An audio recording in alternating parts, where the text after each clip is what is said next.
The impression of someone gently looking at a spot that brings to mind 應該要擺20-30個燈籠喺水中，喺月光下，佢哋會閃閃發光。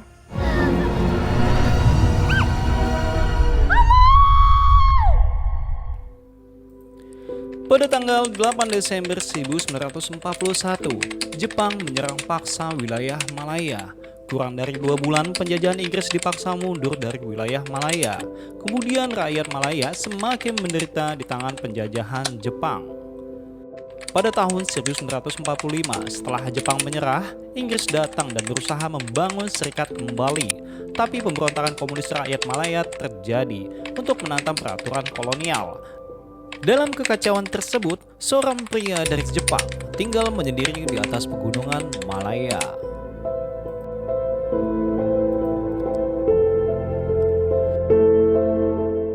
Film bermula masuk di tahun 1980-an.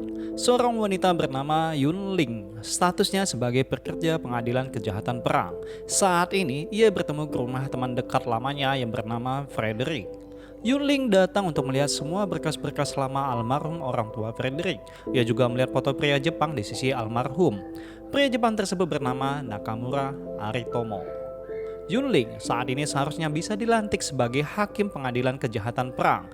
Tapi semua itu tertunda karena sebuah isu masa lalu Yun Ling yang dikatakan pernah dekat dengan Aritomo, di mana rakyat Malaysia mengatakan kalau Aritomo adalah mata-mata Jepang yang bertugas di Malaya setelah kekalahan Jepang.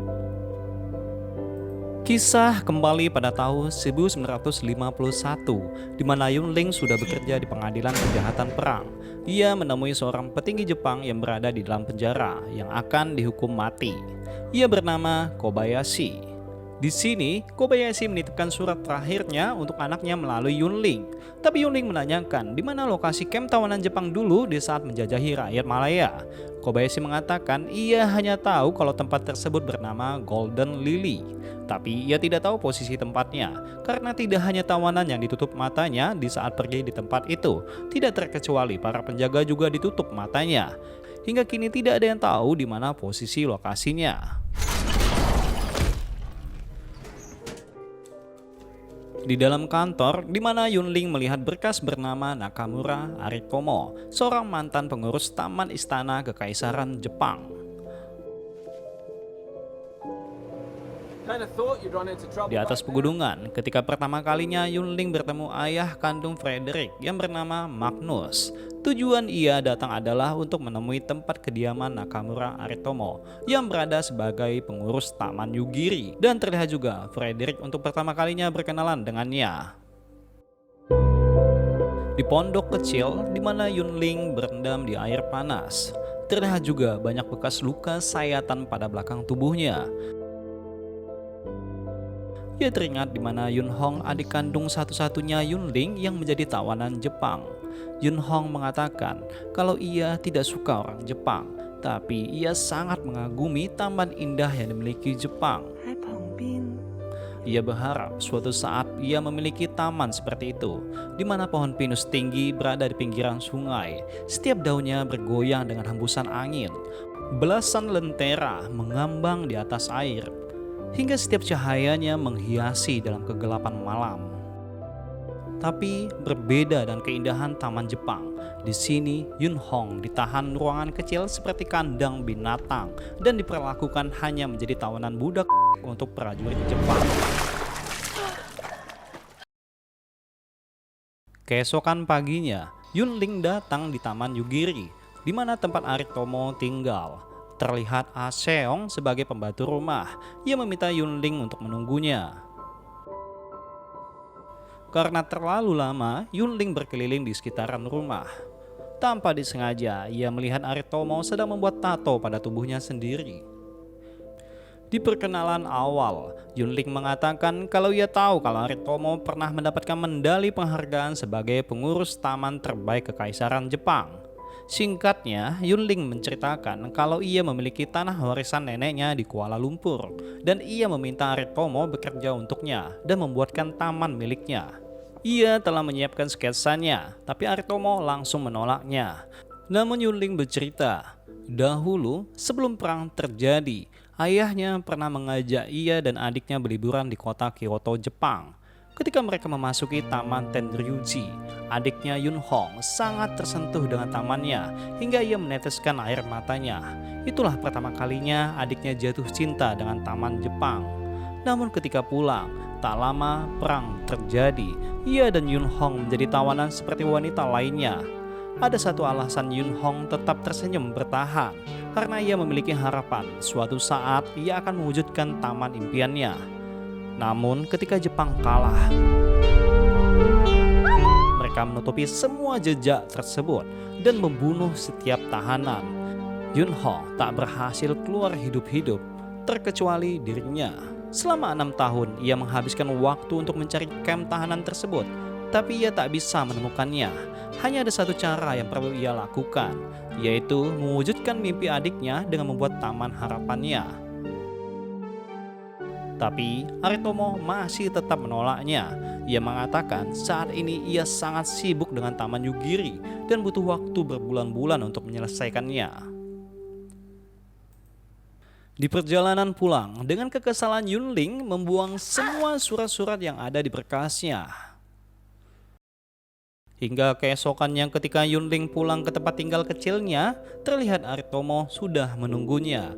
Ia memberikan semua surat-surat yang dibuang Yunling di sekitaran tamannya.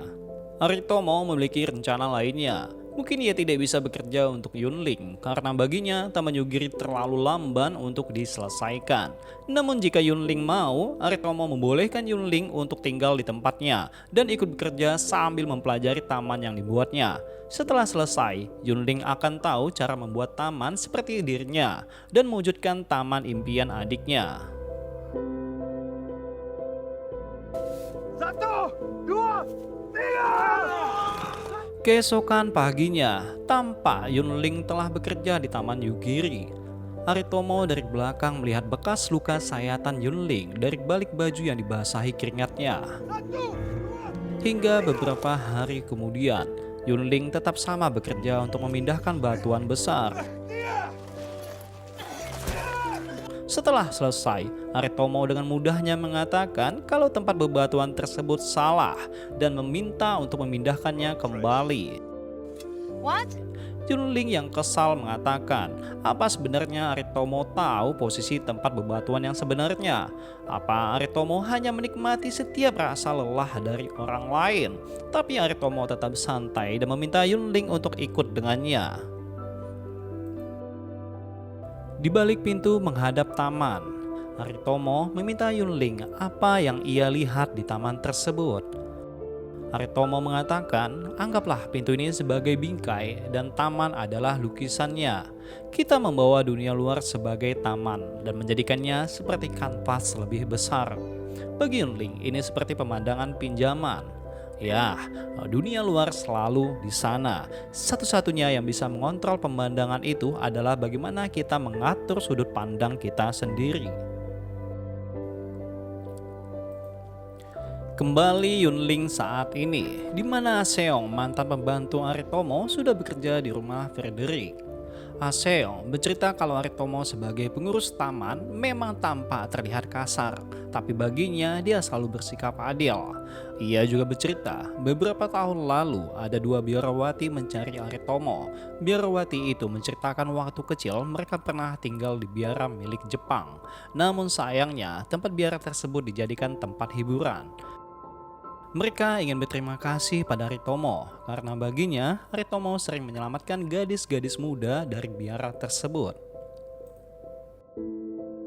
Di sini, Frederick mengingatkan Yunling agar tidak terlalu mencari masa lalu Aritomo. Ia takut itu akan merusak status Yunling sebagai pekerja di pengadilan. Ia juga berpikir apa Yunling menganggap Aritomo sebagai mata-mata milik Jepang. Kembali Yunling bersama Aritomo yang sedang melakukan observasi di dalam sebuah hutan. Dalam kelelahan, Yunling tampak melihat sosok anak kecil dan wanita yang terluka di depannya. Namun itu hanya imajinasinya saja. Di saat istirahat, Aritomo menanyakan apa yang Yunling lihat ketika ia sedang mendaki. Yunling mengatakan itu seperti sosok anak kecil yang telah menyelamatkannya. ketika ia tersesat setelah kabur dari tahanan Jepang. Aritomo meminta Yunling untuk bercerita seperti apa tempat tahanan tersebut. Ketika Yunling berusia 24 tahun dan adiknya Yunhong 19 tahun, prajurit Jepang meminta mereka untuk berbaris sambil menutupi mata mereka masing-masing dan menuju tempat pedalaman hutan belantara. Mereka dipaksa bekerja 18 jam setiap harinya. Jika kau lelah, kau akan dipukuli atau ditembak mati di tempat. Militer Jepang mengambil adiknya yang masih muda untuk dijadikan budak nafsu mereka. Hingga waktu berlalu, ketika Yunhong memasuki usia 20 tahun, untuk pertama kalinya Yunhong melakukan aborsi. Yunling mencuri makanan milik militer Jepang dengan niat agar kesehatan fisik adiknya tetap terjaga. Tapi adiknya terlalu baik dan membagikan makanannya tersebut ke wanita lainnya. Hingga ia pun ketahuan dan dicambuk tepat di hadapan adiknya.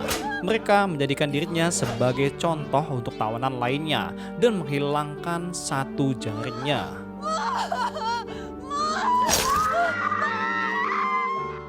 Ketika tahun 1945, di saat Jepang menyerah, mereka memasukkan semua tawanan ke dalam tambang, sedangkan dirinya ditahan di dalam kandang. Dalam kesibukan itu, ia tak membuang kesempatannya untuk keluar dari tahanan. Untuk terakhir kalinya, dari kejauhan ia melihat adiknya, tapi adiknya yang menyadarinya malah memintanya untuk segera lari dari kamp tahanan. Ia pun segera kabur dari tempat tahanan.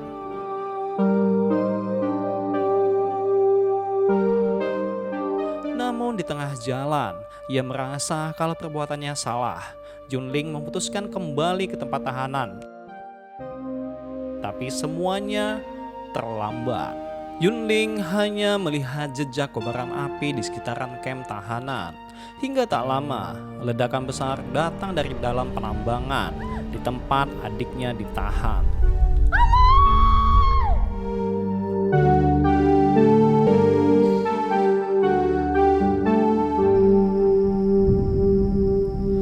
Malam hari, ketika hujan deras membasahi taman yang baru mereka kerjakan, Yunling dan Aritomo berusaha menutupi tamannya. Ketika selesai, Aritomo mengatakan musim hujan telah datang. Mungkin beberapa hari ke depan mereka tidak akan bekerja di taman.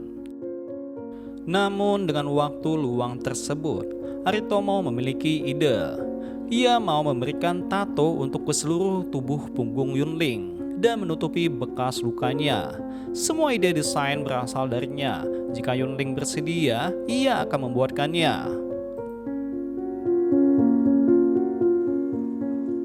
Keesokannya, di mana Aritomo membuat sebuah tato untuk Yunling.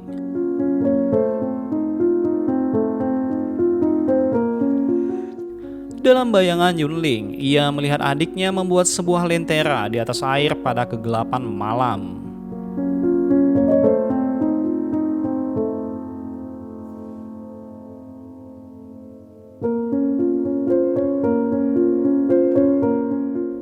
Setelah bagian tato diselesaikan, kini Aritomo mengantarkan Yunling di tempat pemandian air hangat. Tanpa sadar, Yunling tenggelam ke dalam perasaannya hingga membuat hubungan mereka semakin jauh.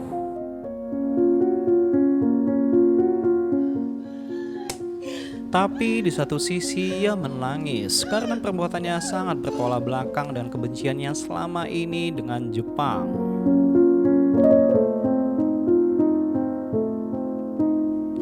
Hari demi hari berlalu, Yunling menghabiskan waktunya bersama Aritomo.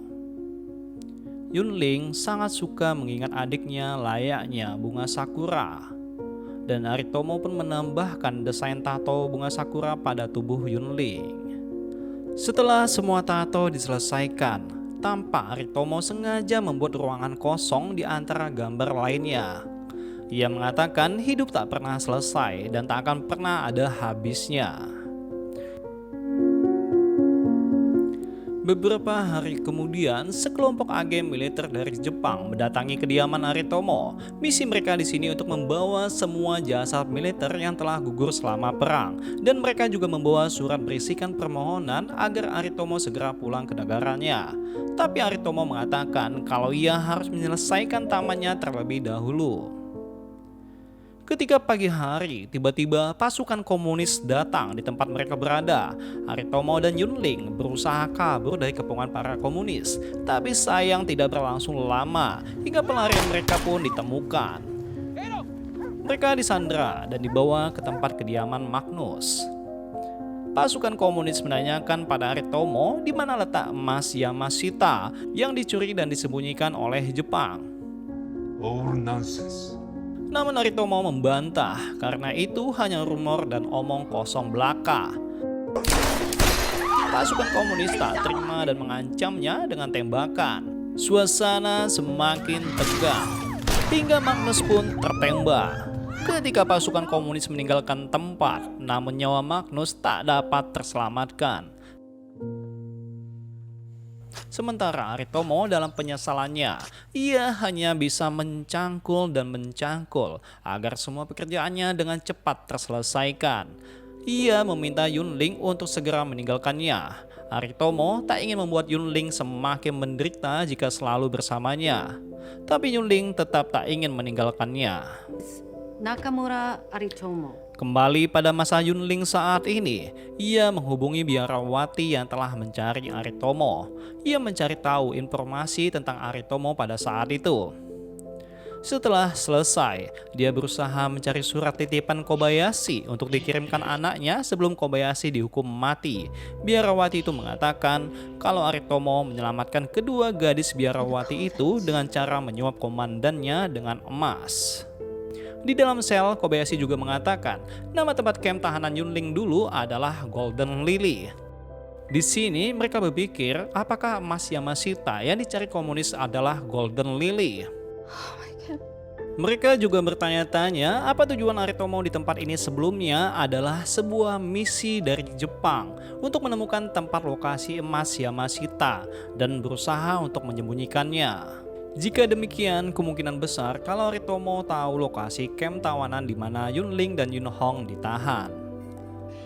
Di waktu malam, Yunling mendatangi tempat kediaman Aritomo, di mana Taman Yugiri sudah dipenuhi rumputan liar. Semakin dalam, ia terlena. Ia jadi teringat sebuah kata, pemandangan pinjaman. Kembali di tempat Aritomo dan Yunling yang masih sibuk memindahkan batuan taman. Setelah selesai, Aritomo membawa banyak lentera. Ia mengatakan kalau ia akan melakukan seperti apa yang diinginkan untuk adik Yunling. Hingga menjelang malam, kini ratusan lentera menambahkan sebuah keindahan pada Taman Yugiri. Yunling sangat berterima kasih atas perbuatan Aritomo yang telah mewujudkan impian adiknya.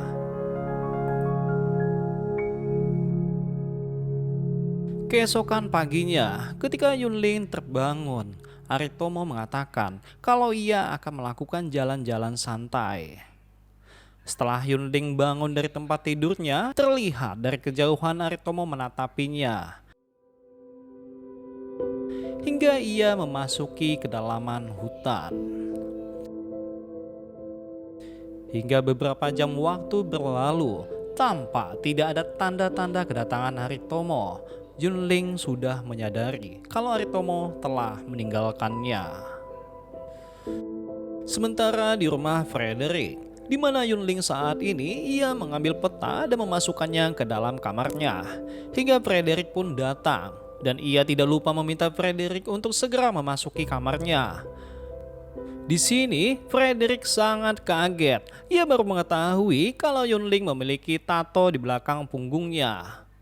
Kagetnya lagi, tanpa bentuk dasar tato tersebut sama dengan bentuk peta dataran tinggi Cameron yang ada pada wilayah Pahang, Malaysia, di mana gambar kota kosong sama posisinya dengan Taman Yugiri, tempat di mana Aritomo dan dirinya tinggali. Aritomo pernah mengatakan kalau kota kosong tersebut bagikan hidup tak pernah selesai dan tidak akan pernah ada habisnya. Yunling juga teringat kalau Aritomo telah membuatkan tato bunga sakura sebagai kenangan terakhir adiknya. Dan sekarang ia menyadari posisi bunga sakura tersebut adalah di mana tempat terakhir adiknya meninggal. Dan di sanalah tempat terakhirnya ia dan adiknya menjadi tahanan Jepang.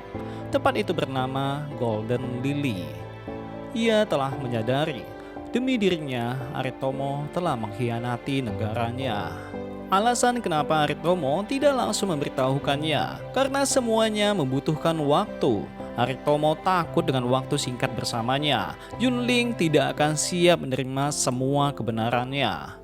Makanya di sini Aritomo memberikan ia pemandangan pinjaman pada Taman Yugiri dan tato di belakangnya adalah pinjaman waktu sampai di mana Yunling akan menyadari siapa sosok Aritomo dan apa yang telah ia lakukan untuk kehidupan Yunling. Tapi Aritomo tidak percaya jika ia langsung memberitahukan semua kebenarannya, Yunling tidak akan mencintainya apa adanya. Persis seperti perpisahan terakhir kalinya.